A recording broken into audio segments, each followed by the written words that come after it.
What's going on, people? What's happening? Welcome back to the channel. You already know what it is. Big up to everyone locked in. Be sure to hit the like button, guys. Be sure to subscribe as well if you are new here. Manchester United fly out for the preseason tour. They arrive in America. I assume it was actually yesterday.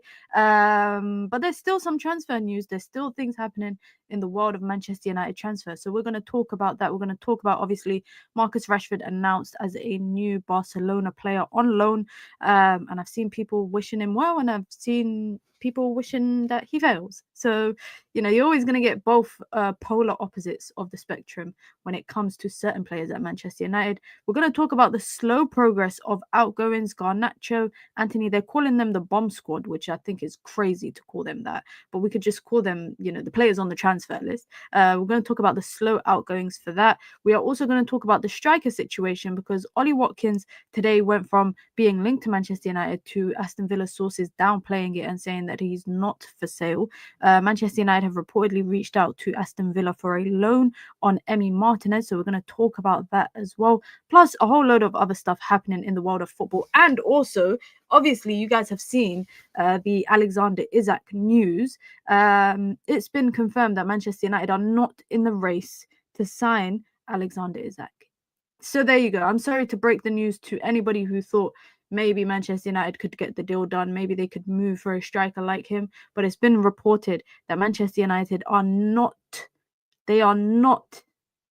Let's repeat that again one more time. They are not looking to sign Alexander Isak. But I love the Manchester United fan base, because the fact that the news came out about Isak handing in a transfer request, and everybody all together in harmony decided suddenly that Manchester United would be a destination for him and Man United should get the deal done. I mean, guys, we've barely just about got together the money to buy Cunha and Mbeumo. If we buy Alexander Isak, we're probably going to have to do pay it over 8 years. We're going to have to probably pay it over 7-8 years. We could probably offer him the wages that he wants. But I don't know about that transfer fee. And I don't know about Newcastle selling to United on a reasonable level. But I love the way Nicole, United fans have been making me laugh on Twitter all day. I tweeted about United fans making me laugh, and people were saying, oh, we should offer them. Someone said we should offer them Rashford, Højlund, and the goalkeeper coach. I said, the goalkeeper coach is so random. Why are you throwing a goalkeeper coach into the equation? Some other people are saying we should offer them Anthony, Garnacho, Højlund. They're putting 4, 5, 6 names all together and saying we should put money on top to get Isak. I'm like, guys, this ain't basketball. It don't work like that. You don't be doing trades like you do in the NBA or the NFL. But I'm sorry to break it to you guys. It sounds like Manchester United are not in the race to sign Alexander Isak. We'll probably talk about that more in detail towards the end of the stream, because I think the biggest conversation around the striker situation right now for United is Benjamin Sesko. I think there's a part of me that believes that maybe United could look in that direction, but there's a big part of me that believes actually they won't look in that direction. It's been reported that Benjamin Sesko and RB Leipzig have a gentleman's agreement. I don't believe gentleman's agreements, by the way. After what I've seen, if you ain't got it in writing, football players, stop taking the club's word for it. Stop this whole gentleman's agreement stuff. But it's been reported that he has a gentleman's agreement with RB Leipzig for a price tag. Is for limited clubs, and the price tag can range between 70 to 80 million euros plus about 5 to 10 million euros in add-ons. So the cheapest package would be 75 million euros and the most expensive package would be 90 million. So between 75 to 90 million for Benjamin Sesko. That is a lot of money, and I'm not the only person that thinks that. Manchester United also believe that as well. Fabrizio Romano has just reported that Manchester United believe that Benjamin Sesko, they see him as expensive, and Man United reportedly explored the possibility of signing him a few days ago, but he was deemed as quite pricey. 75 to 90 million for a player that won't guarantee you 25 goals it's a risk that I think United cannot afford to take. And the reason why I'm saying that is because United have taken risks in the past. They've taken a risk with Højlund when they could have signed maybe a more experienced striker. I know Harry Kane is the name that pops up all the time, but I don't think Spurs would have made it easy for Manchester United. It would have been a difficult sell. But with saying that, Man United have taken the risky transfer approach before when it comes to a striker. They've gone down that path. It hasn't worked out. You look at all the traditional top six right now. Everyone's got a better striker than Manchester United. I look around the league and I actually think, who does Manchester United have a better striker than? That might be the easier question, not the which team has a better striker than Man United, because a lot of teams do. Even I would say Bournemouth striker is better than United, Evan Nilsson. I would even say Chris Wood better. I would say Fulham striker is better. Brighton striker. Like, there's a lot of teams that I believe have a better starting striker than Manchester United do. And that's why I believe that this approach of 75 to 90 million for Benjamin Sesko, it is pricey, it is expensive, and it's a very expensive risk that I think Man United financially cannot afford to take. Man United can't afford to be in a position where they sign a flop. Excuse me for being quite blunt, but I don't think they can afford to be in a position where they sign a player who is a flop. They have to sign a player that will immediately make an impact. And I believe and I feel that Mbeumo and Cunha will. And I think Premier League experience plays a part in it. We might look back at Mbeumo in a couple of seasons and have the conversation of whether he was on the pricey side or not. But I don't think there's anything that Benjamin Sesko has done over the last 2 years at Leipzig, especially, like, I don't think it's been a continuous improvement. So I don't think there's anything that's warranted him to go for that price tag. Outside of the fact that RB Leipzig, for me, are a seller club. They buy from within the region or within their Red Bull network.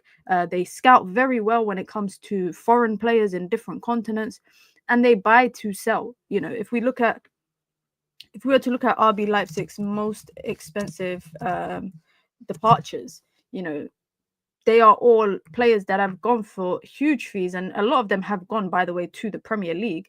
Some of them going to our rivals. But if we just look at that quickly, Vardio, 90 million, their most expensive departure, and I still think he was very expensive for the price tag that he went for. So Boslai, 70 million, I think is reasonable for a player like Boslai. Went on to win the Premier League. Sorry, Christopher Nkunku, 60 million, Naby Keita, 60 million, Dani Olmo, 55 million, Timo Werner, Upamecano, Ibrahim Konate, Mohamed Simakan. You know, then it goes into like the 20s. But you see here, they are a seller club. They are trying to, you know, financially invest in their players, but also financially benefit from them. I think we also need to have the conversation of why Arsenal moved from Benjamin Sesko, because Arsenal were in for him since last summer. You know, last summer, they wanted to sign Benjamin Sesko, and they didn't end up doing it. He ended up signing a new contract with this gentleman's agreement, but they even reportedly went back in for him this year, and they opted now to sign Gyökeres. I think there should be a conversation about that. Watch the games, Mina. They used him wrong. He wasn't used as the box finisher.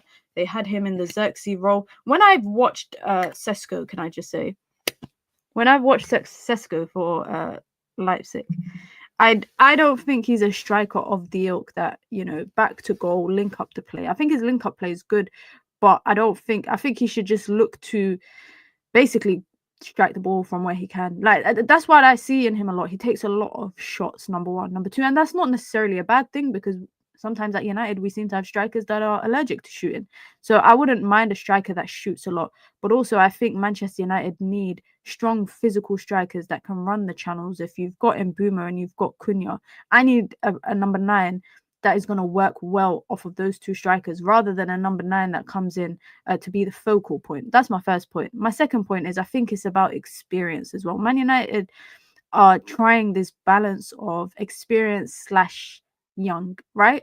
And the oldest player that they've signed thus far is like what, De Ligt? I think De Ligt is the oldest player that Ineos have signed, and maybe Cunha and Mbeumo, and then you got the younger players like Lenny Yoro, etc. I prefer a striker to be older and more experienced. That's just my preference. Just because I believe that, you know, every position in United's starting 11, it comes with patience, it comes with lenience, except for that number 9 role. I think that number 9 role is the hardest role to come into at Manchester United and basically suffer. If you suffer in in that role, and if you struggle, there is no room for patience with fans because you're a striker. People essentially expect you to put the ball in the back of the net. I feel like if you're a midfielder, if you're a right back, if you're a centre back, if you're a 10, people will be patient with you. But with a team like United that have struggled to score 60 or more goals in the league for the past 3 seasons, Man United struggled to get past the 50 mark last season. Obviously, Mbeumo and Cunha address some of those questions, but also I think that number 9 position is equally as important. Now, I've kind of entertained the idea lately of not having a striker and spending big on a midfielder or two.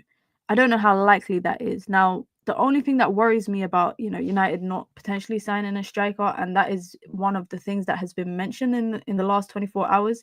But the only thing that worries me about that is the potential aspect of Joshua Zirkzee being injured. And like I said, you look across all the other top teams in the league and you look at the strikers they have. Now, Ben Jacobs has said that Manchester United could pivot and utilize the loan market if there are no outgoings. Mitrovic is seen as a cheap option if Al Hilal want to part ways with him. And if you guys remember, a couple of, I think it was like last month, we were talking about Mitrovic and Al Hilal were looking to part ways with him. They're in the market for a striker right now as well. But Ben Jacobs also says that if they get Garnacho off the books, this could allow them to go for a more expensive number 9. Now, Mitrovic isn't the worst striker in the market, but I also think it would go against what I've been preaching for the last 12 to 18 months of signing an experienced striker that can give you 4, maybe 5 years at best. I don't know why. The only thing, actually, I do know why. I was going to say, I don't know why you look at Mitrovic when Mateta is there, but I know why United are probably not looking at Mateta, and that's probably because it's not looking like a likely signing. The Crystal Palace are potentially going to lose Mark Gahey. They will potentially lose Eze as well. So it's very unlikely they will let Mateta leave. It's been reported that Mateta is happy to stay at the club. He wants to sign a new deal with them. So I get that, that could be a total non-factor. I think Mitrovic is the worst case scenario. I don't think there's many other people in the market outside of the people that United have been linked to, and that's like Sesko, Ollie Watkins, etc. I don't think there's really any other striker that United can afford to bring in, number 1, and number 2, that would want to come into Manchester United. Like, we're not in competition for the big and the best ones. It was reported, Hugo Ekitike has been announced as a Liverpool player, and I was reading on The Athletic that, Manchester United and the director actually called up Frankfurt's team and said, wanted to inquire about Ekitike, but at this point he was long gone on his way to Liverpool. And I don't think, I don't know. I don't know if I'm being a bad fan, quotation mark, bad fan, but I just don't think we would ever have been in for the race to sign Hugo Ekitike as long as a team like Liverpool were probably around. And it's not because I'm saying Liverpool are a greater team than United, but they just have better and more to offer right now than Manchester United do. And I think we have to be realistic. Like, this conversation about Alexander Isak, it's funny to me, but I'm like, guys, come on, let's be realistic. It's not going to happen because as Manchester United, yes, we managed to attract, and bring in Brian Mbeumo. And yes, we were able to bring in Cunha, but yes, they turned down other teams, and Mbeumo turned down Arsenal and Spurs, etc. But they were leaving a team, now I mean this as respectfully as possible, but they were leaving teams that were, United are better than in terms of status right now. Yes, they performed better than us in terms of Wolves and Brentford and Wolves not being that far off United last season. But in terms of status and club caliber, United have more to offer. But when it comes to a striker like Alexander Isak, guys, let's be for real. Come on, let's be for real. Isak's whole family is Man United fans. He won't say no. Is there actually people in the chat that believe that United can sign Isak? Like, and before you lot ask me, no, I'm not related to Alexander Isak, because I get that all the time. I'm not related to him. But is there people in the chat that genuinely believe, delusion or not, do you guys genuinely believe that Manchester United should be in the running to sign Alexander Isak, because I believe that the best clubs go for the best players. 100%, I believe that. But I also believe that we have nothing to offer right now. I don't even know if Man United got the money. Like, we just about scraped together the money to sign Brian Mbeumo and to sign Matheus Cunha. Where on earth are we going to get 130 million? People are talking about, oh, let's pay 40 million up front. Do you think Man United got 40 million in cash to pay up front right now? Like right now, Man United got 40 million cash without considering the interest charges that they pay on the Glazers' loans, you know, not considering the dividends they're probably going to pay out to the Glazers, not taking into consideration all those factors. Yes, it's a free hit. We have good wages to offer. I believe we sign him if we bid 140 million. I love you lot, United fans. I love you lot, because even when I think United fans we can't get any more delusional than what we are, you lot showed to me that we absolutely can be totally more delusional. There's always a possibility. There is a part of me, the delusional part of me, believes that United can sign Isak. But the realistic part, and that's the part that you lot see 95% of the time, if I want to sign Isak, I'm going to turn on my PlayStation and go to my career mode on Man United. That's what I'm going to do. That's the 5% realism in me. The 95% delusional is the person who's going to engage in this conversation with everyone and be like, yeah, we can do it if we pay 35 million up front and we throw in a player, we throw in Garnacho and we do this and we do that. Everybody's wondering how Liverpool are able to do this. I might do a video on it, kind of breaking down the finances of it. But everyone's talking about how can Liverpool afford to do it. Liverpool have just been run well, and they've recruited well in recent years. Sell the women's teams to themselves. I mean, if Chelsea's women's team went for, they sold it for 200 million to themselves, I don't think United's women's team will cost that much, because they haven't won anything near as much as Chelsea's team. But Aston Villa went for 50. They sold their women's team to themselves for 50 million.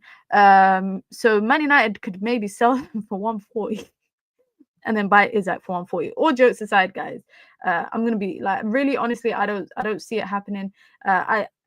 It's been reported last night that Manchester United are in danger of starting the season without a new striker. Obviously, Marcus Rashford was announced yesterday as a new Barcelona player. Chris Wheeler from the Daily Mail has reported that it's emerged within Manchester United's hierarchy that Ruben Amorim and his side might have to accept that they could start the new campaign next month without a new signing to lead the attack. We're saying start the season in next month. It's not even in a month's time. It's less than a month away. The season is 3 weekends away. We are not that far away from having to watch Manchester United open the league, actually open Super Sunday against Arsenal, when they will probably line up with their new signings. And I don't think they're done in the transfer window. I think they have room to probably make one more signing, and probably Eze. If it's Rodrigo, that's mad, but I think it might be Eze. Victor Gyökeres is getting finalized. They've got Zubimendi. They've got, the Mascara is set to be announced today or tomorrow. They've brought in Kepa. They've brought in a lot of players. They're on player number 5 right now with Gyökeres. Manchester United have only brought in 2. They finished in the top 4 last season. Man United finished in the bottom half, or the bottom half of the bottom half. We've only brought in 2 new signings. Completely, this new mechanism of a style of football and a system is still relatively foreign to these players. And Ruben Amorim is still trying to get his stamp on the team, and he's still trying to get his style of play on the team. And the fact that we could probably start the season, I think one thing that kind of says that if Man United anticipate that they will start the season without a new striker, I think it also puts us in the line of potentially a panic signing towards the end of the transfer window. If you lot remember, even that time when we signed Casemiro, it was off the back of 2 defeats, and United just went and dropped the bag on Casemiro. And United have historically brought in players either just before the first game of the season or just after the first few games of the season. So if Man United do go into that Arsenal weekend without a striker, and then the next game without a striker, and United struggle, I can imagine United doing a panic signing like somebody like Mitrovic. Now, obviously, the biggest name, the biggest conversation that has been coming up is this guy right here, England's very own Ollie Watkins. Now, it's been reported earlier in the day that Manchester United have held fresh talks over Ollie Watkins. Aston Villa have a £60 million valuation currently, and Man United deemed that as too high. Villa have no plans to alter their position on selling him. Nicholas Jackson is one player that they're looking at, similar to Manchester United. And then less than an hour or so later, it comes out that Aston Villa have told Manchester United that Ollie Watkins is not for sale. United are targeting a number 9, as we know. Watkins was a strong option for Manchester United. And Manchester United had made an inquiry about signing him and his availability, and they've been notified basically. It's not going to happen. It's not going to. I mean, 60 million is a lot for Ollie Watkins. Now, I think one thing that I realized, United fans love aesthetic. Not United fans, actually. Football fans. As football fans, we love the aesthetic of someone that looks like they're a good footballer. Ollie Watkins doesn't fit that category for me. He doesn't fit the category of looking like a good footballer, but I still think he's a good striker. I don't think he's in his prime. I think he's still in his prime, but I think his decline is not that far away. I think next summer will probably be his last major championship or tournament for England, and I don't see him on a top trajectory. I think he will stay at the level that he is, and then he will begin to decline. But Ollie Watkins at this level is still a good striker. He's giving you double-digit goals. He's giving you at least 15 goals in the league if you're servicing and providing him well. But for £60 million, and I think it's a financial situation at Aston Villa, where they are also looking to like offload other players, including potentially Emi Martinez. We know that they sold John Duran back in January. They didn't want to sign Marcus Rashford, and we know that his preference was always going to Barcelona. I don't know why they're pricing him at 60 million. Aside from the fact that everybody and their flipping left leg is going for at least 50 million this transfer window. So I always say I take the transfer values with a pinch of salt, guys. 60 million for Ollie Watkins is a lot, given the fact that Mbeumo and Cunha were brought for 60 plus, and they both got sell-on value. I think if United want to sell them 3 years down the line, I think they can sell them. Ollie Watkins, if you want to sell him 3 years down the line, I think the best bet you're going to get is selling him to like LAFC or something. I don't think he's going to be attracting a lot of suitors 3 years from now. With saying that, I always say this: anyone is better than what Manchester United have right now. Either Manchester United having no one, or Manchester United having Rasmus Højlund as the number 9. Anything is better than that. Let's not act like Ollie Watkins is a bum and he's the worst striker. If he's available for a reasonable price, I wouldn't mind it. But again, what do you deem as reasonable? United should go get Sammy as a striker from Porto, Baleba from Brighton. That would be a good deal. Baleba is not going. By the way, guys, I love how, as United fans, we've just all simultaneously agreed that somehow United should be in for Baleba. Like, there's been no rumors, no conversations about United being in for him. There's been no conversations of Brighton even wanting to sell him. But everywhere I look on the internet, United fans believe that we should be signing Baleba and that we could be in for signing Baleba. So I love that for us. But I also don't see Brighton selling him for anything less than 80 million. Man United need to, I say this all the time, Man United need to cut the middleman when it comes to those kind of players. When it comes to players like Baleba, cut the middleman, go straight to the supplier. And that doesn't necessarily mean going to the team that Brighton brought Baleba from. But instead of, Jim Ratcliffe said this: I don't want Mbappe, I want the next Mbappe. I want Mbappe personally.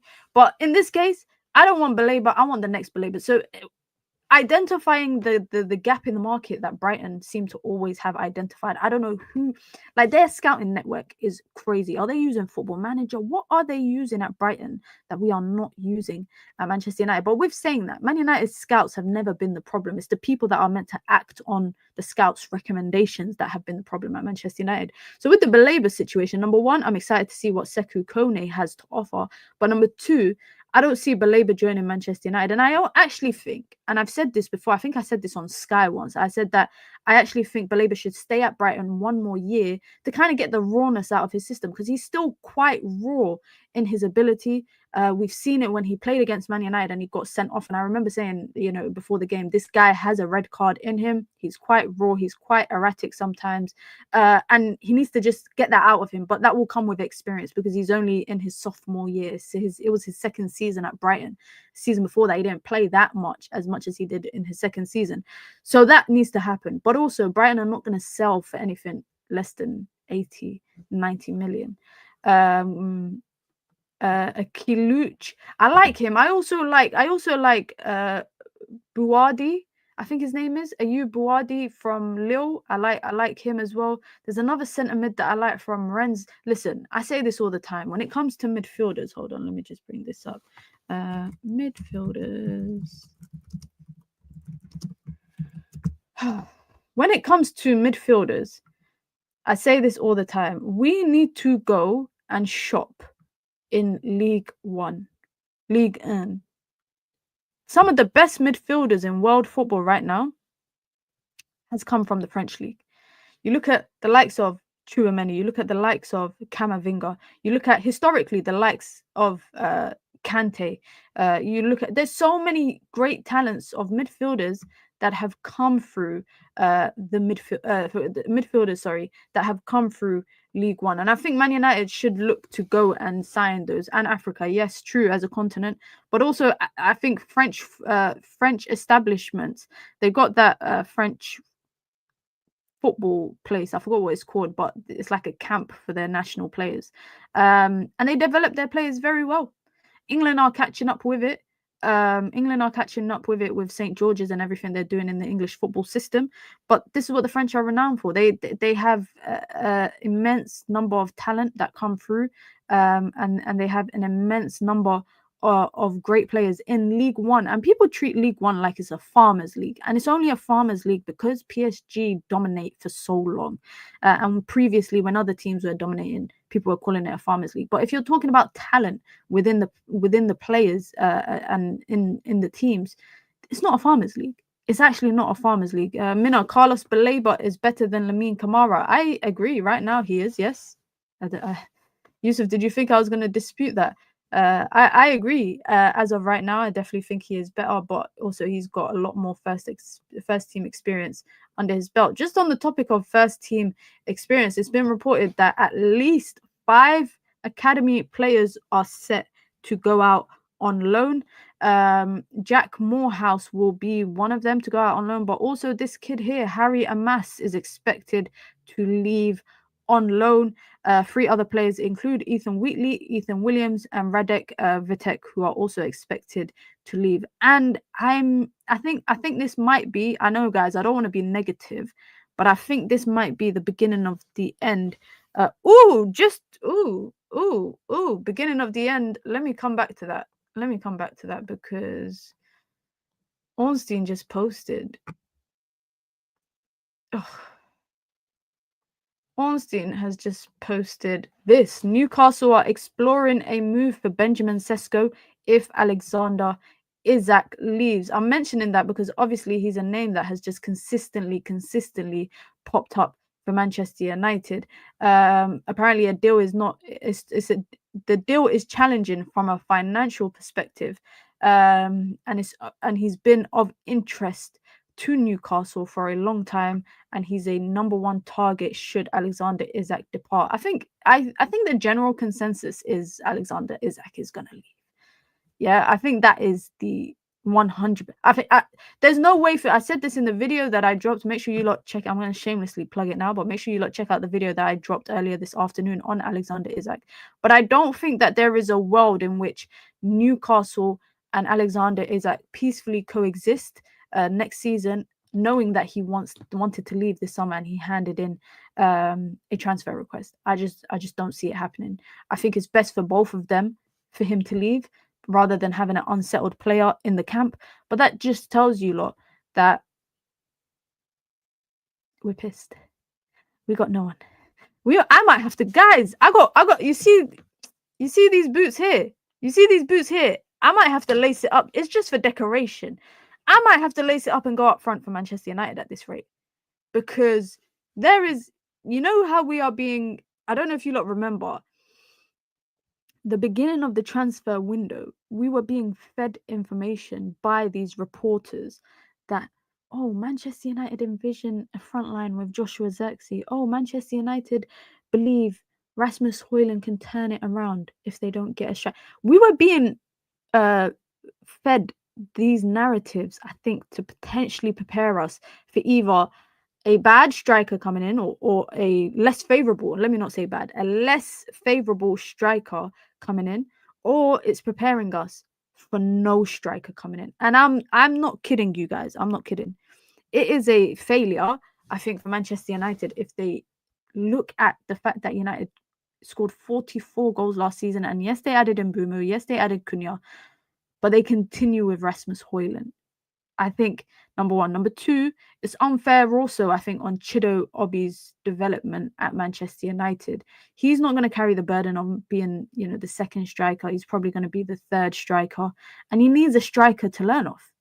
He needs a striker to learn off. So if you lot are just tuning in, make sure you lot hit the like button. If you've just come through, be sure to subscribe as well if you are new here. We are not that far off from 16k. I think we're about, let's see, we're about, if my maths is correct, we're about 121 subscribers away from 16k. So make sure you guys subscribe as well if you've just come through. If you want to join the membership club, you can. It's the pinned comment in the chat. You get your badges, you get your emojis, you get your custom member content, and of course you get to support the growth of the channel, the ever growing channel. Been dropping videos back to back over the last couple of days, so make sure you lot check that out. If you want to support the channel in alternative ways, you can, because you can send in a super chat. You can send in a super chat with your comments, with your questions, with your thoughts, or just to show some love. And obviously, it goes a long way in supporting the channel, the growth of the channel, the output and the quality of the content that I put out day in, day out. You lot know I run the channel by myself. I run all my socials by myself: TikTok, Shorts, Instagram, long form videos, live streams, thumbnails, edits, all of that kind of stuff. So it goes a long way. Your support does not go unnoticed. And obviously, we've got a super chat goal, so you can help us reach that super chat goal for the day. I feel like Man United will be back in the market for Ollie Watkins. Yeah, Majestic says that's why Watkins would be brilliant. I wouldn't mind Chido learning off of Ollie Watkins. But all I know is that if United end up with Ollie Watkins, he was never, that was never first choice striker. I actually don't know who was Manchester United's first choice striker coming into the market. I think it might have been Gyökeres. I might go as far to say that I believe that Victor Gyökeres was Manchester United's priority striker. It just never ever happened. Delap was another one. They did put a bid in for him, but he wasn't interested. I think it was between Gyökeres and Delap, and that kind of tells you the profile of striker that United maybe want. It's that strong, powerful, can drive with the ball, but also aerial threat, physical dominance, physical presence in the box. I think that's what them two share in common. I mean, I've seen people entertain the idea of Isak joining Chelsea, and I don't know how likely that is because of João Pedro and because of, you know, Delap, and also they still need to offload Nicholas Jackson, but they were also linked to Victor Osimhen. So it's not actually that wild to suggest that Alexander Isak could go to Chelsea. Just on the topic of Alexander Isak, obviously we know Newcastle are exploring Benjamin Sesko as an option if Alexander Isak leaves. And if you don't know, Alexander Isak has handed in a transfer request to leave Newcastle. Now, there are quite a few teams that are, and I kind of break this down in the video that I dropped regarding this news, but I think Liverpool is the obvious destination for him. It's been reported, or actually not reported, it's been confirmed by reporters. Manchester United have ruled out a move for Alexander Isak. I can't say this with a straight face, guys, because why the hell were we ever in for him in this? Who we put ourselves in the conversation? We were actually never in the race to sign Alexander Isak. I don't think we were ever a destination for him. I feel like coming into the season or into the summer transfer window, I think it was always Liverpool or maybe Arsenal. Arsenal was another name that was always around. I said as well, Real Madrid could be a destination for him, also PSG and Barcelona. But Manchester United have ruled out a move for Alexander Isak as they feel he is too expensive.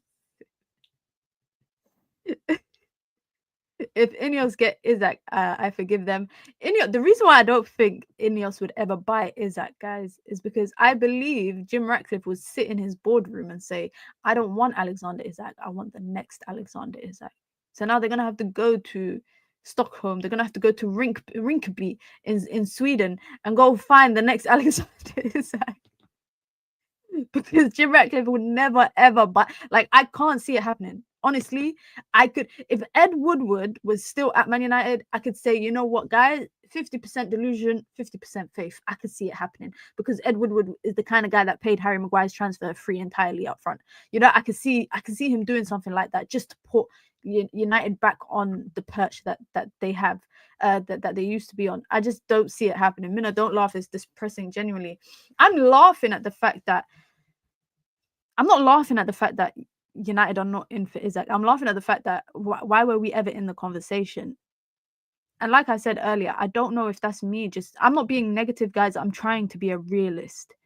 And the realist in me believes that there is no market for Man United to sign a player like Isak. Hell, even a player like Rodrigo, who's, you know, being linked to a move away from Real Madrid, I don't see that happening either for Man United, unfortunately. Please stop spamming in the chat. I don't really need you to be spamming. Let me... no spamming in the chat, please. But yeah, even like a player like Rodrigo, we're not in the conversation of it. We're not in the conversation of it. The players of those levels, I just don't feel like we are in a place to be linked to them as of right now, or to be interested in him. And that's both Isak, that's both, you know, a player like Rodrigo. We got turned down by Delap, guys. Liam Delap from a relegated Ipswich felt that Chelsea was better for his development and for his future and, you know, his, you know, goals and his aspirations than Manchester United was.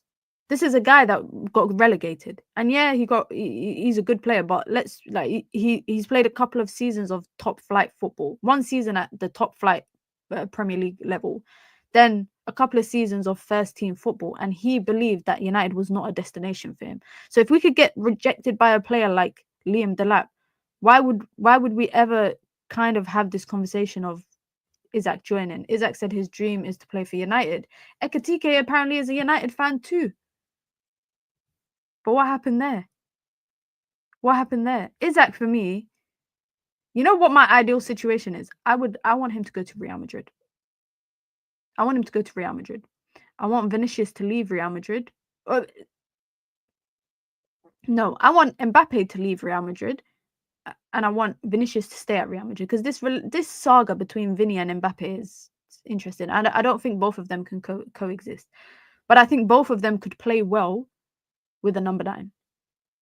I think both of them can play well with number 9. So if Isak was to go anywhere, I hope he goes to Real Madrid, because then I can enjoy him. I can enjoy watching him at Real Madrid. I can't enjoy watching him if he's in a Liverpool shirt. I am dreading that. Like, it would make me dread every fixture up against Liverpool. Now, yeah, Liverpool's team, people might think that they're top heavy in terms of the fact that they're signing a lot of attackers, but they're also preparing for life after Mohamed Salah in 2 years' time. So they have to get the best on the market right now. I think that's why they're happy. And one of the Liverpool reporters was saying that Liverpool are expected to spend 300 million this summer. That's not even net. That's not even before sales. They're expected to spend 300 million. They've already spent 200 and something, 260, I think it is. Isak will take it to more than that. We need this East African at United. Have we ever had an East African play for United? I don't think we have. There hasn't been many East African footballers. Yeah, there hasn't been many. I mean, I don't know.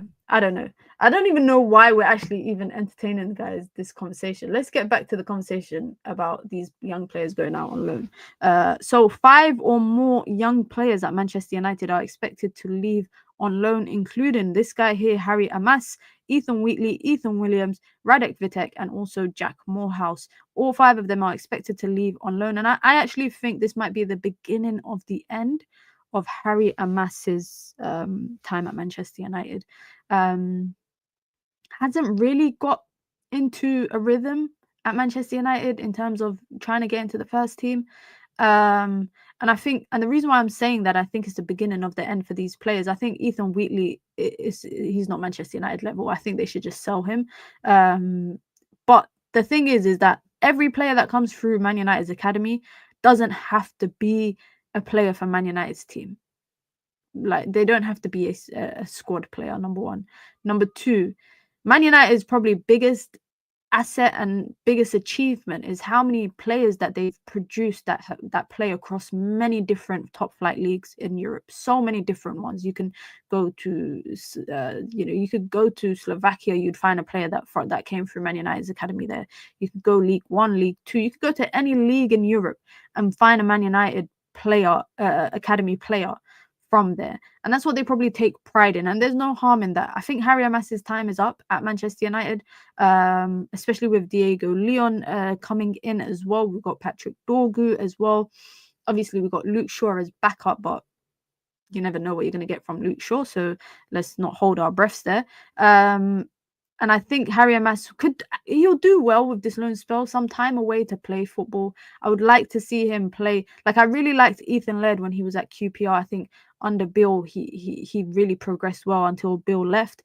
So a team like that level, or that kind of ilk, might be a good destination for him. Same as the way that Alvaro did very well at Preston North End. Came back to United, didn't get a chance at United, eventually got a move, and now he's at Real Madrid. So anything is possible. But I think it's time to develop these players on loan and then eventually just sell them. Now, I want to just talk about this quickly, guys. I just want to talk about this quickly because I don't think people talk about I want to say the Americanization of English football and what Manchester United are potentially looking to do is exactly what I think is the Americanization of football. Now, Mike Keegan at the Daily Mail has reported that Manchester United are considering charging fans up to £4,000 purely just for the right to buy a season ticket at the planned new stadium. This would be known as a personal seat license, which is a common practice in sports reportedly in America, and it's not been seen yet in the Premier League. Man United would be the first team in the Premier League to actually implement this. Whilst Manchester United officials have stressed that there's no final decisions taking place, such move would see supporters forced to pay up to £4,000 for their license to buy a season ticket. On top of that, then they'd have to pay for their season ticket. An average United season ticket can cost you north of £800, £900 for the year, right? It would cost you like £1,200, £1,300. So you could potentially pay about $5,500 just to watch Man United every season. Now, that's the first point. I think this is also linked to this glamorization of the new stadium that Manchester United want to build. If Man United want to build a new stadium, I'm all for it. Develop a great stadium, number one. Number two, but you don't need the whole circus that comes with it. Manchester United, under Ineos, under Jim Ratcliffe, it feels like they're trying to turn watching Man United play as a day out, as an experience, where you will have to part ways with a lot of money just to see 90 minutes of Manchester United football. And at the moment, it's not even good football. So God forbid that we are still like this by the time United build a new stadium. I've said this all the time. I've said this multiple times. I would much rather Man United regenerate the current Old Trafford, number one. Number two, with the idea of improving on the pitch first before they look at the financial benefits of having a brand new stadium. I've never been sold on this, and I think this coming out now about Manchester United potentially charging up to £4,000 just for a license is basically like you get your license and then you pay a monthly annual fee to buy your season ticket, which is ridiculous.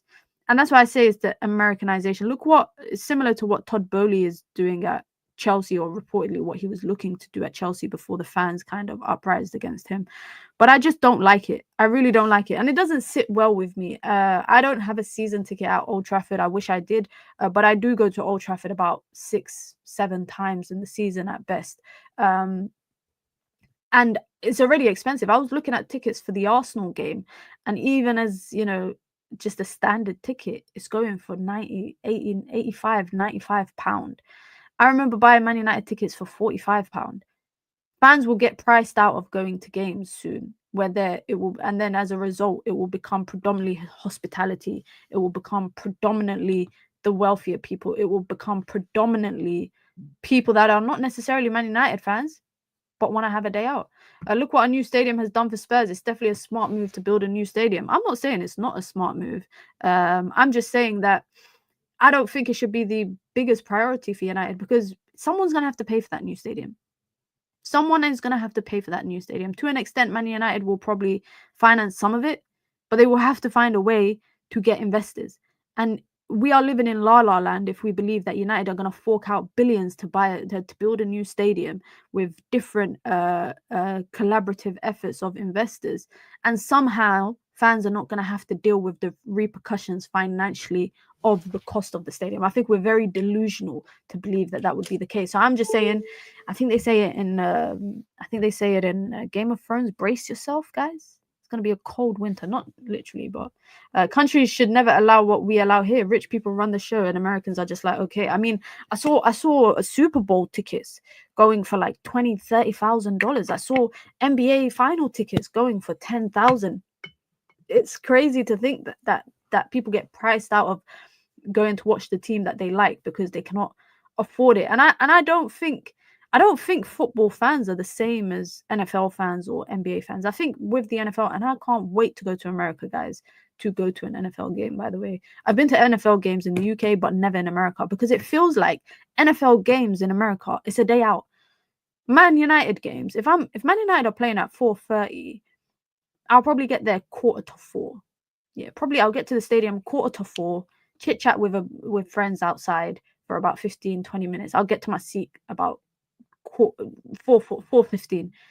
At the NFL, when I went to an NFL game in the UK, they had events happening outside of the stadium for like 3-4 hour build up before the game. And I met so many Americans like at the games, and they follow their teams, and they're talking about, oh yeah, this is what the NFL is like. You can't, they call it something, I forgot what it was called, but you have like activities outside and just so many things going on, competitions, all of this kind of stuff. What NFL team do you support? I used to support the New England Patriots. And the reason why I'm saying I used to, because I watch the NFL, but I watch it as a neutral now. I don't support anyone. Tailgating, there you go. Tailgating. And I used to think, this is crazy. If this happened in football, like, I don't know if I would like this. But yeah, I used to support the New England Patriots because I really liked Gronkowski when he was at the Patriots. And I was all right with Tom Brady, but I really like Edelman. And I really like, there was a guy called Butler that used to play for them as well. But now I'm just a casual NFL fan. I just play Madden and I just watch NFL, but I actually don't support anyone. But I got some players that I like. Does Amarim's rebuild give you hope, or are you still skeptical after last season? I'm going to come back to this question, Mike guy. I'm going to come back to this at the end of the stream. This made me laugh, guys. This made me laugh. Tottenham Hotspur have asked about signing Manchester. There's a lot of things making me laugh today. Tottenham Hotspur have asked about signing Manchester United midfielder Kobbie Mainoo. Kobbie is keen to stay at United, but the longer he goes without agreeing a contract, the more likely that he could be sold. This has come from Graham Bailey. I've never lived in a world where Graham Bailey has been the first person to report something. But of course, I don't think there's much to this, guys. Although it would make a very funny clip if it actually comes out that they're actually interested in him, because then I could revisit me saying that I don't think there's any substance to it. But I don't think there's any substance to it. But also, I do wonder where and how Kobbie plays for Manchester United next season, just because I just feel like there's some positions that we don't know who's going to be the starter there for Amarim. And I think midfield is probably the biggest question mark that I have across the entire starting 11. Like, front line, I kind of have my answers. The back line, I kind of have my answers. Wing back, I kind of have my answers. The midfield, I kind of have quite a few question marks. And a lot of the question marks are probably more to do with Amorim shoehorning Bruno into that role. And also the question marks are, that whoever partners Bruno Fernandes in that midfield is going to have to cover a lot of ground. It's going to be no different, in my opinion, to the way that Erik ten Hag used to vacate his midfield, because I just think positionally Bruno is not of the ilk of a natural central midfielder, and I don't think he can naturally hold his own physically when it comes to duels and battles in the middle of the pitch. When you want him on a counter, you want him to be on the ball. When you want the ball going forward, you want him to be on the ball. But when you want someone to hold on to possession, distribute possession from a deeper position, get the wing backs involved, I just don't necessarily think he will come out on top in that two-man midfield. But I just had to mention this very briefly because I thought there's a little bit of laughter to that. They're calling them the bomb squad. I don't know why they're calling them that, but they're calling them the bomb squad. I mean, they should call them the unwanted squad because absolutely nobody seems to want them. Garnacho, I ain't heard peep. Like, at least Sancho, you're hearing news about, whether, and even though David Ornstein has downplayed the reports, you've heard people being interested in signing Jadon Sancho. Anthony, you've heard people being interested in signing him. Real Betis and him have a love story that he wants to complete. Garnacho, I haven't seen one credible report suggesting any club wants his signature on a piece of paper. And Amorim might have been onto something when he said you better pray that someone comes to sign you. He just seen Marcus Rashford sign for Barcelona on loan. And just quickly on Rashford before we go into depth about the rest of the players that are on the transfer list. I'm really happy for him. Apparently, if you're not happy for him and you want him to do well, you're a fake Manchester United fan. I'm happy for him, but also it's very bittersweet for me. I never envisioned seeing, like, Trent and Rashford I put in the same category. Two players that came up in their academies, into their first team, living the dream. I just never envisioned that, firstly, both of them would leave their clubs, number one. Number two, both of them would be in La Liga and both of them would be going to two of the top teams in La Liga. With Marcus Rashford, it's a little bit bittersweet because when you know that it could have been more. What happened with Man United, the way the story played out for him over the last 9 or so years, there should have been more. United and Rashford shouldn't have ended like this, but it did. And I'm also of the belief that it's the best case scenario for him to leave, and it's the best case scenario for Manchester United to leave, because I think that when the relationship is that severely battered, not only with the club but the fans, I think it's only best to leave and have a fresh start. And you know that there's something wrong with this Marcus Rashford situation when every rival fan was happy to see him go to Barcelona. Everyone that I saw talking about Marcus Rashford was talking about how happy and excited they are to see him play for Barcelona. I don't think it makes you any less of a Man United fan if you want him to do well. The same way I wanted Scott McTominay to do well when he left Manchester United to Napoli. The same way I wanted Angel Gomez to do well. I wanted Paul Pogba to do well. I wanted, who else? Adnan Januzaj. I wanted them all to do well. I want Marcus Rashford to do well. It's very bittersweet that it's at Barcelona, because I feel like Barcelona is of the pedigree that Manchester United believe that we believe that we are, in terms of European English dominance, but also they do it in Spain, and historically they've been a great team. It doesn't make you any less of a fan if you're happy for Marcus Rashford and you want him to do well. The same way it doesn't make you a better fan if you don't want him to do well. Like, it's simple as that. If you want him to do well, good. But if you don't want him to do well, I just don't think you have to publicize it and try to shame people for wanting him to do well. Anyone that leaves United, I want them to do well. I wanted Sancho to do well when he went to Chelsea. I just said I hope he doesn't do well playing against United, but I said that I hope that he does well, because anyone that goes on loan, it will drive up Manchester United's potential transfer fee if they can ask for it. Now, the complete polar opposite is happening with the rest of the people. Rashford gets his move, but everybody else, I'm just like, where do you guys even go? Hulk Hogan died. Damn. Is he the wrestler, right? If I'm not wrong. But yeah, on these 3 players, I just wonder, where else do they go? Where else do they potentially go to? Is this live? Yes, this is live. Yes, this is live. Garnacho, for me, by the way, guys, if a video is live, it will say live. And if it's a pre-record, it will say premiered. Just keep that in mind, okay? Because yesterday a video was a premiere, and people were asking if it was live. So if a video is live, it will say live. And if a video is on pre-record, it will say premiered. Keep that in mind, guys, okay? So that you lot can stop asking me if something is live. Minna, who will we blame at United if Rashford does so well? I don't think there's anyone to blame, but can I just say one thing on Rashford? I mean, I'm going to say one thing and then probably talk about it for 10 minutes. I think Ruben Amorim has to... If Rashford does well and Ruben Amorim doesn't, you guys already know what the story is going to be. If United continue the way that they finished the season last year, if they continue like that into the new season, you already know what the conversations are going to be about Marcus Rashford and Manchester United. Everybody's going to talk about the fact that Amorim pushed him out. Everyone's going to talk about the fact that he's gone on to do well and United have continued to struggle. If United can't score goals and Rashford's scoring goals in La Liga, that everyone's going to talk about the fact that United let him go and he could have contributed. Everyone's going to bring up the comments that Amorim made about him. I just hope that he just has a complete, like, clean slate.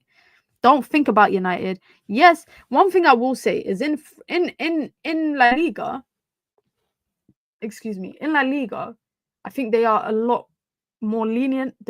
The Spanish media is lenient when it comes to the way you dress and what you drive and the things that he got criticized for here. They're not going to care about that stuff. All they're going to care about is your performances. But don't get me wrong. When you stink up the pitch in Spain, they will rip you. The media will rip into you. They will not. Bro, I've seen them do it to Bellingham. I've seen them do it to Mbappe, etc.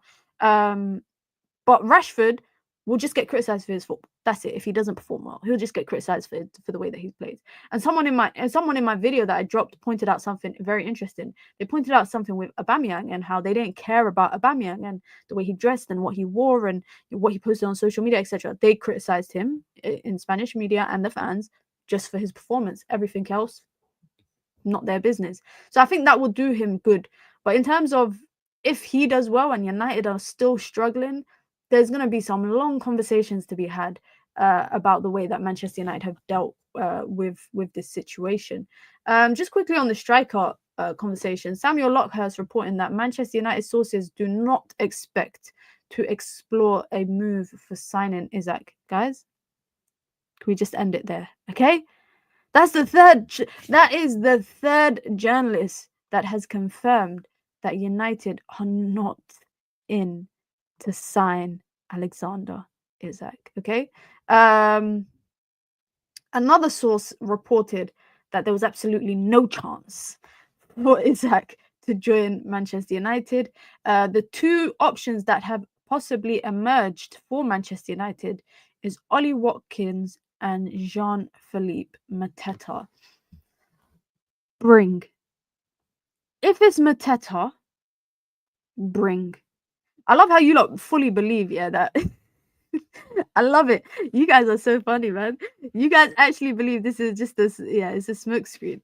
But honestly speaking, when we signed Cole, it was so random, no links, nothing. That was how many years ago? Did the internet even exist? What social media apps even existed back then? I don't even think any social media existed then. United have more chance of signing Isak's dad. Even he might reject. But yeah, Jean-Philippe Mateta, bring. That's what I have to say. If they want 50, I would rather United spend, the 60 million price tag that Ollie Watkins has. I'm not against it if it's Mateta. Does that make me crazy, guys? Does that make me delusional? Does that make me unrealistic? Does that make me have a bad football opinion if I believe that 60 million is unreasonable for Mateta? I don't know. If Wissa is 28 and had a better season than Mateta, and is available for 35, Mateta is 28. He should be under 45. Beggars can't be choosers. Rather fix midfield and goalkeeper and stick to our own strikers. And Obi, anything above 40 is crazy for Mateta. Get me Isak. Guys, I might have to block the word Isak in the chat. I swear the price tag was 40 million at the beginning of the window. I think it was 40 million at the beginning of the window, but then it was reported that he wanted to sign a new deal. Maybe I'm just being too optimistic in believing that he actually might leave. If United do want Mateta, like genuinely speaking, if United want to sign Mateta, they have to get there before Liverpool sign Mark Gahey and Arsenal sign Eze, because they won't let two of their main attackers leave in the same window, and they won't make it happen. They won't let it happen for, I think, an affordable price if they were to do that. Minoo, if we sign Watkins and it doesn't work, we're going to be left with a 28-year-old with a big contract for 5 years. That's true. The thing is that I think there's no striker on the except for there's no striker on the market that's about 25, 26. There's nobody really there that will give you straight 15 goals in the league. And I know people might say, why do you don't need your striker to give you that many goals if you've got Mbeumo and Cunha? But I believe that if Man United want to be scoring 70, 80 goals, you need to have your front line scoring 50 goals together at the minimum, like combined. I thought we didn't have money. I'm waiting for departures for squad numbers. Maybe the last week of August for anything else. Do you guys think it's going to be a quiet couple of weeks? I mean, guys, the fact that the season starts in 3 weekends, like there's only 3 more weekends of me enjoying my weekends before it's time for me to start locking in again and being depressed and watching Manchester United. I'm going to do a lot of watch-alongs next season, by the way, not for Man United, but just across the Premier League, across different leagues as well. I'll definitely do some La Liga watch-alongs. I don't know what else. Maybe Serie A. Maybe I might do some watch-alongs. Maybe the big games I'll do watch-alongs for, but I'll definitely do the big games in La Liga as well as obviously Premier League games. Or you sign a 21-year-old striker for 5 years, that's more likely to not work out than an older striker. Older strikers do better. I always think older strikers do better. I think it's the experience that comes with it. And historically at Manchester United, the older strikers had tend to have done better than the younger ones. Although United haven't signed a heap of young strikers, so the stats that we're going off is very minimal. But the point's still there. When United brought in experienced older strikers, that's when United had, prolific goal scorers in front of goal. We can still. What is wrong with Yusuf? What is wrong with Yusuf? Yusuf said we could still sign Kane. No, I think we could still sign Kane if we wanted to, but what's the likelihood he's going to come to United?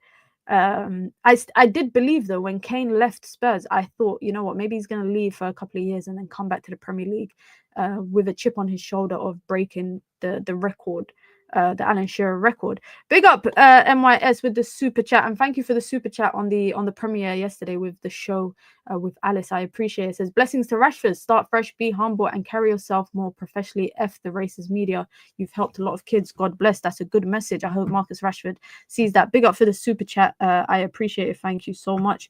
Watkins was benched by Rashford at Villa, and also his pace is gone. He misses a lot and gets bullied so much. Has no one seen how he played last season? Kane don't work for England because he always wants to drop and play 6.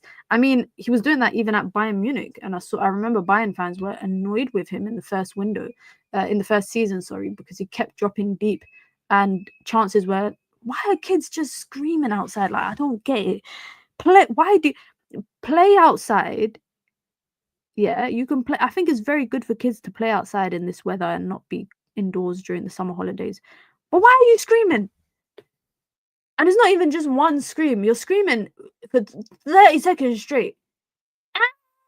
Imagine just hearing that for 30 seconds straight. Oh my god, sorry guys. I went off topic.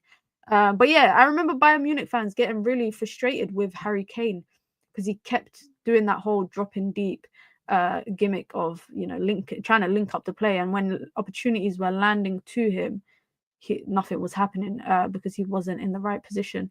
Minna, have you seen that? Is that GoFundMe? No, I haven't. United fans started a GoFundMe for Isak. I'm not surprised. I'm actually not surprised. Let's come back to oh shit, the question's gone. I wanted to come back to a question somewhere in the chat. We're gonna get a Women Euros final watch along. Maybe not, because I might be working on that day. I might be hosting a watch party for a big brand, so I will let you lot. I'll keep you lot updated. If I don't do a watch along, I'll definitely do a reaction video. Where's the cat? If you ask me a question in the chat that I said that I would come back to, please send the question again. I can't remember who it was. I can't remember the name of the person that dropped the question, but it was basically asking about. It was asking me about Amorim and the rebuild. So let's talk about Amorim and the rebuild. The question was around that. It was around that. I'm kind of paraphrasing. I don't even know, by the way. I actually don't know if we class this as a rebuild. I actually don't know if we class this as a rebuild. This is a bad, can I say it's a bad rebuild if we're classing this as a rebuild? It's like you have a house that's half, it's basically like I'm trying to build a house, right? And I'm trying to build the house. I put the windows up, but there's no floor. And the ceiling has leaks in it. No pun intended, but the roof's got leaks in it. But I'm already window shopping to see what 75-inch television I'm gonna get to watch the football. That's what I feel like the rebuild is. It's not there yet. It's not there yet. Everybody wants to address so many different parts without, I think, addressing the key parts first. And I think the key parts are also the outgoings. I think the outgoings have been so underwhelming. But to be honest, no one in the Premier League has really sold much so far. I don't know. Arsenal haven't really sold much. Chelsea have sold a little bit. But that's because Chelsea have to, because of the financial issues that they have with UEFA. Liverpool have been trying to sell Curtis Jones, and they've been trying to sell Harvey Elliott. They've been trying to sell Luis Diaz. They've been trying to sell Darwin Núñez. I feel like a lot of teams have been focused on bringing in the players, and then they're just going to try to offload all the players afterwards. So maybe that's the path that United are trying to go down. The problem is, though, Man United have a lot of unlikable players, unsellable players, I would say. Players that a lot of people don't want to sign. Like some of these players, unfortunately, a lot of these players, nobody wants them. And it's very I think it's very humbling for them. It's not humbling for me, because I've been knowing that some of these players were not worthy of being at Manchester United, let alone top flight football. Are they good players? Yes. Should they be playing at the top of the top? Maybe not. But I also believe that United haven't helped the situation with some of these outgoings. The Sancho situation, the Garnacho situation, the Rashford situation, a lot of it has not helped. Man United had to price Rashford at 30 million euros with an option to buy for Barcelona because of the situation with him. Garnacho, nobody's really sniffing around him, and Amorim's probably still sitting there sending him texts every day saying, you better pray. He's probably, if I was Amorim, I would just text Garnacho every single day with the prayer emoji. Because he said to him, you better pray someone buys you. So the fact that no one's here 1 month away from the window ending, every day I would just automate my phone to send him a text message with the pray emoji at the same time every single day. But Sancho, another player, his time at United has not helped the cause. So another player that's hard to offload. And all these players are going to get sold for peanuts. Marcus Rashford in this day and age should not be going for 30 million. Jadon Sancho, for the player that he once was, unfortunately he's not that player anymore, but the player that he once was shouldn't be asked for 10 to 12, 13, 15 million. You shouldn't be asking for that. Garnacho, for the potential that he has, and for what everyone else goes for, the fact that he has better numbers, statistically than some of these players in the window, 50 million should be the base fee for him. That should be the minimum. But that might be the maximum that Man United get, at best. I think Man United might have to take an L somewhere for him. So Man United haven't helped the cause, but also, like I said, the players haven't helped. And that's what makes this rebuild so difficult. That's why Minna ain't a coach. I would be from the school of Jose Mourinho, guys, if I was a coach. Like, I would be the most shithousery coach ever. But this rebuild, if we're calling it a rebuild, this rebuild, quotation mark, has been very, very underwhelming, in my opinion. Very, very underwhelming. And I think there's a long way to go to get to United being of the level that we want us to be. And I think the performances on the pitch is going to be a big part of that factor. Big part of that factor. Listen, guys, we are 7 likes off from 100. So if you haven't hit the like button, you know the rules, man. You come in, you wipe your feet, you say hi to everyone in the chat, and you hit the like button. We've got another stream coming tomorrow as well. As always, Daily Dose of Minna every single day here on the channel. Daily Dose of Minna might be a bit earlier tomorrow because I'll be going to to a live show, a podcast live show. So the stream will be slightly earlier, maybe like 2:30 UK time, 3 o'clock. 3 o'clock, let's say 3 o'clock UK time. I'll probably do Daily Dose of Minna if we've got stuff to talk about. Hopefully we do. Hopefully there's no bombers whilst I'm away from my setup, because then I have to record a video in the streets. But yeah, guys, be sure to hit the like button. Be sure to subscribe. Potentially a watch along on Sunday for the Women's Euros. I'm 50-50 because, as I mentioned, I might be hosting an event with a brand for a watch party for the final. So if there is no watch along and I'm working, I will drop a reaction video as well.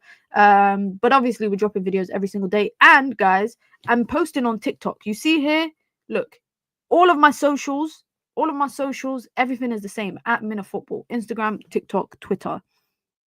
Please go and follow me on all platforms whilst I try to, build a community there as well.